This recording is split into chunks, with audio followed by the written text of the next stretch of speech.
कशात हो पाटील? अरे येडा होऊन पेडा खातो का म्हण्या? अरे त्या वावराच, अरे इक ना मला, नोटा देतो तुला. पाटील मी त्यावेळेसच सांगितलंय की मला नाही पाहिजे शेती. ए म्हण्या, अरे वावरच मागितले, तुझ्या पोरीचा हात नाही मागितला. लहान लेकरू आहेत राव ती, नीट बोला. ए मला शिकवणार का कसं बोलायचं आणि कसं नाही ते? जर परत वावराकडे दिसला दांडक्यानंच पाय मोडेल तुझा. काय बघतोय हा? आणि नाऱ्या, त्या मण्यावर लक्ष ठेव.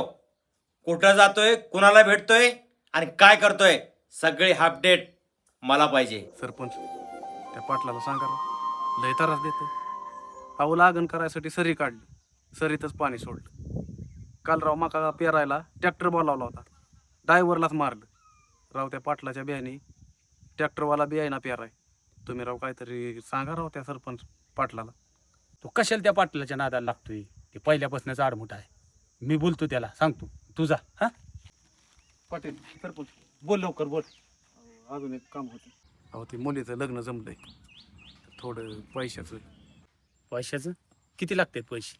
सरपंच लाखभर रुपये दिलं का नाही तर माझं लग्न सगळं उलगाडतंय बघा. लय उपकार होत्यान पैसे दिले, पण ती व्याजाचं कसं हो? माझ्याकडून तर लवकर तुम्हाला पैसे नाहीत भेटणार राव. अरे कसलं यार मरता, तुझ्या पोरगी आणि माझी पोरगी काय वेगळे आहे का? आणि तुझ्या पोरीचं लग्न होतंय, तुझ्या पोरीचं कन्यादान माझ्या हातानं होईल, ही पुण्य मला मिळते. अजून ह्याच्यापेक्षा पुण्य काय मिळणार आहे? पोरीचं लग्न जमलंय काय? सरपंचाकडून पैसे घेतोय काय? सरपंच लय उपकार झाले राव. अरे तयारीला लाग. हा मी आहे, नको भिऊ. हो पाटील, तुम्हाला काय माहित आहे का? मण्याच्या पोरीचं लग्न जमलंय आणि सरपंच पैसे देणार आहे. आताच मण्याला दाबायची चान्स आहे.